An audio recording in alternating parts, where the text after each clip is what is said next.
sianako mbola tianao za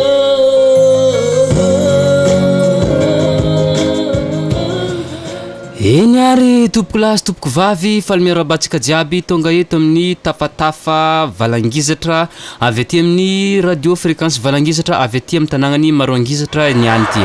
araka ny fantatry ny besiny maro moa dia eto zegny ty fandaharagna ty ampifandraisantsika reo olo avy amin'ny alalany antso na antarby na tsy antarby amin'ny alalany ty radio Frekans tafatafa valangizatra ty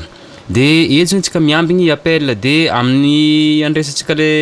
mandra-piandrasantsika ny antso voalohany avy amin'ireo ay igny efa misy miantso sady andraso oui ino zao azonay ataonao zafady radio Frekans oui valangizatra oui ya azafady fa za tegna miseky boka za matrano aminay ato tevanamany ya marsy edy azafady izy koa raha mety izy koa marigny mba mitarity radio izaka fa za la tavela teo mpangalany rano ay ya asa ranambovo tsy magniry ranambovo volagna aminazy hoe fa tegna tsy tafiboaka za ato ie fersa vono tsy tafiboaka ya de raha ohatra zegny mitandrigny zahay zegny le olo am'izao fotoagna zao de tokony efa tonga de horegny zegny raha vao mipetraka aloha appelnao zao angambany ya andrasantsika zegny niantsonazy rehefa afaka kelikely akeo ya igny fa niantso sady izy oui allo radio valangizitra ya reky baka azafady hely ataova ambanimbany hely radionao fa tegna le mbola ambony be zegny fa sarotro be tsy mitandrigny azy nagnakony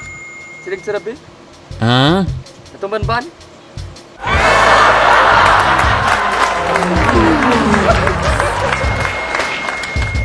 allo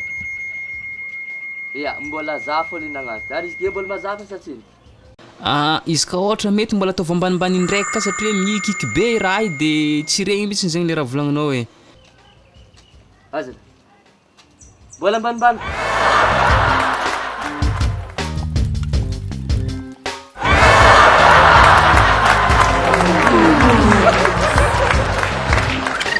allo oui mbola mitandrigny anao fô zay ke tegna le mbola tsy mety ataova ambanimbany hely ndray mandeha zafady